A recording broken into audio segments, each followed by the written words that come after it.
brought to you by Candid. Candid dusting powder, 4 skin problems का एक expert solution. Candid dusting powder, हटा खुजली, लगा कैंडिड। मार्च का आखिरी हफ्ता है और अभी से ही उत्तर भारत के कई शहरों में टेम्परेचर 30 पार जा चुका है। जो पंखे अभी कुछ दिनों पहले तक धूल फांक रहे थे वो अब फुल स्पीड पर नाचने लगे हैं। कूलर की घास बदली जा रही है। एसी वाले मैकेनिक के पास वेटिंग लिस्ट लंबी होती जा रही है। मौसम विभाग कह रहा है कि इस बार गर्मी जमकर पड़ेगी, लेकिन इस गर्मी के साथ एक डर फ्री में आता है, वो है बिजली का बिल। जैसे जैसे पारा चढ़ता है, घर के बाहर लगा बिजली का मीटर बुलेट ट्रेन की रफ्तार पकड़ लेता है। लेकिन इस बार बिजली कटौती का क्या सीन रहने वाला है? आप अपना बिल कैसे आधा कर सकते हैं? और क्या वाकई पीएम सूर्य घर योजना से आपका बिल 0 तक हो सकता है? सब बताएंगे इस वीडियो में। मार्च में ही इतनी गर्मी क्यों? आमतौर पर होली के बाद मौसम थोड़ा सुहाना रहता है, लेकिन इस बार मामला उल्टा है। मार्च के आखिरी हफ्ते में ही हीट वेव जैसे हालात बनने लगे हैं। भारतीय मौसम विभाग के पूर्वानुमान डराने वाले हैं। Skymet weather and climate change report 2026 के मुताबिक एक्सपर्ट्स का मानना है कि ग्लोबल वार्मिंग और अल नीनो के असर की वजह से गर्मियों का सीजन लंबा और ज़्यादा इंटेंस होता जा रहा है।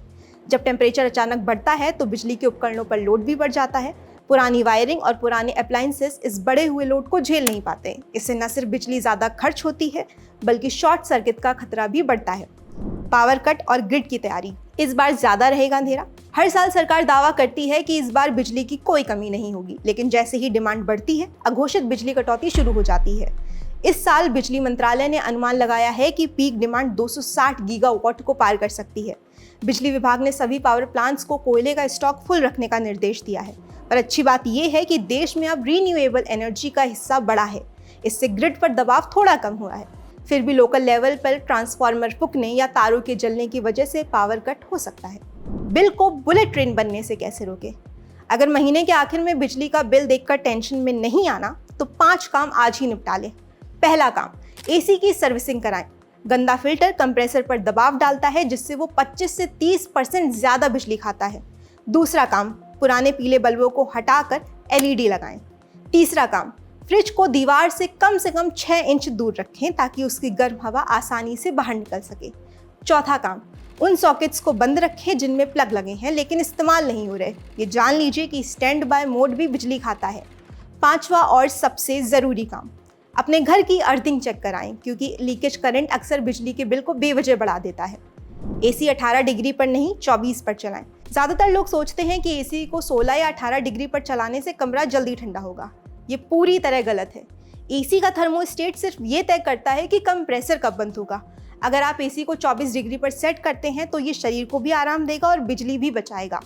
ब्यूरो ऑफ एनर्जी एफिशिएंसी यानी बीईई की air conditioner energy saving study के मुताबिक हर 1 डिग्री टेम्परेचर बढ़ाने पर आप लगभग 6% बिजली बचा सकते हैं। यानी 18 की जगह 24 पर एसी चलाने से आप सीधे 36% बिजली की बचत कर सकते हैं। पीएम सूर्य घर मुफ्त बिजली योजना, सच में बिल 0 होगा? पिछले कुछ महीनों में पीएम सूर्य घर मुफ्त बिजली योजना की चर्चा जोरों पर है। सरकार का लक्ष्य 1 करोड़ घरों की छतों पर सोलर पैनल लगवाना है। इस योजना के तहत 3 किलोवाट तक के सिस्टम पर भारी सब्सिडी मिल रही है। अगर आप 3 किलोवाट का सिस्टम लगवाते हैं तो आपको लगभग 78,000 रुपये तक की सरकारी मदद मिल सकती है। एक बार सोलर पैनल लग जाए तो दिन के समय आपकी बिजली धूप से बनेगी और जो एक्स्ट्रा बिजली होगी वो नेट मीटरिंग के जरिए वापस ग्रिड में चली जाएगी। इससे महीने का बिल 0 या बहुत मामूली हो सकता है। ये लंबे समय के लिए सबसे स्मार्ट इन्वेस्टमेंट है। कैसे लगवाएं सोलर पैनल? सोलर पैनल लगवाना अब पहले से आसान हो गया है। आपको बस ministry of new and renewable energy के आधिकारिक पोर्टल पर जाकर रजिस्ट्रेशन करना होता है। फिर वेंडर आपके घर पर आकर छत का मुआयना करेंगे और सिस्टम इंस्टॉल कर देंगे। इसके बाद सब्सिडी सीधे आपके बैंक खाते में आएगी। देखिए, सोलर पैनल की लाइफ 25 साल होती है, यानी एक बार का खर्च और सालों की छुट्टी। अगर आपका बिल 2000 रुपये से ज़्यादा आता है तो सोलर आपके लिए फ़ायदे का सौदा है। मार्च का महीना इसे लगवाने के लिए बेस्ट है, क्योंकि आने वाले महीनों में भरपूर धूप मिलेगी और आप पहले ही दिन से बचत शुरू कर पाएंगे। अब सवाल ये कि आखिर कितने किलोवाट का सिस्टम चाहिए? देखिए, अगर आपके घर में सिर्फ पंखे, एलईडी लाइट और एक फ्रिज चलता है तो 1 किलोवाट का सिस्टम काफ़ी है। लेकिन अगर आप 1 या 1.5 टन वाला एसी भी चलाते हैं तो आपको कम से कम 3 किलोवाट का सिस्टम लगवाना चाहिए। पीएम सूर्य घर मुफ्त बिजली योजना गाइडलाइंस 2026 के मुताबिक औसतन 1 किलोवाट का सोलर पैनल दिन भर में 4 से 5 यूनिट बिजली बनाता है। यानी 3 किलोवाट का सिस्टम महीने में लगभग 360 से 450 यूनिट बिजली पैदा कर सकता है।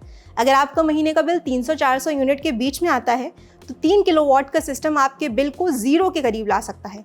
रही बात सब्सिडी की, तो सरकार 2 किलोवाट तक के सोलर सिस्टम पर 60,000 रुपये और उसके बाद हर एक्स्ट्रा किलोवाट के लिए 18,000 रुपये की एक्स्ट्रा सब्सिडी देती है। यानी 3 किलोवाट के सिस्टम पर ये अधिकतम 78,000 रुपये फिक्स हो जाती है। सिर्फ जेब से जुड़ा नहीं बिजली बिल। हम अक्सर बिजली बिल को सिर्फ अपनी जेब से जोड़कर देखते हैं, लेकिन इसके पीछे एक बड़ा क्लाइमेट एंगल भी है। International energy agency India outlook के मुताबिक भारत में आज भी करीब 70% बिजली कोयले से बनती है।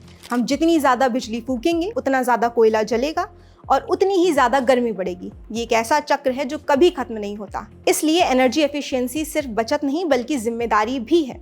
5 स्टार रेटिंग वाले अप्लायंसेस खरीदना शुरू में महंगा लग सकता है, लेकिन 2-3 साल में वो अपनी कीमत बिजली बचत के जरिए वसूल कर लेते हैं। इस गर्मी में बिजली बचाना ही बिजली बनाना है। आपके लिए खबर लिखी थी हमारे साथी दिग्विजय ने। मैं हूं अदिति, कैमरे के पीछे आलोक। देश दुनिया की तमाम जानकारियों के लिए देखते रहिए द ललन टॉप।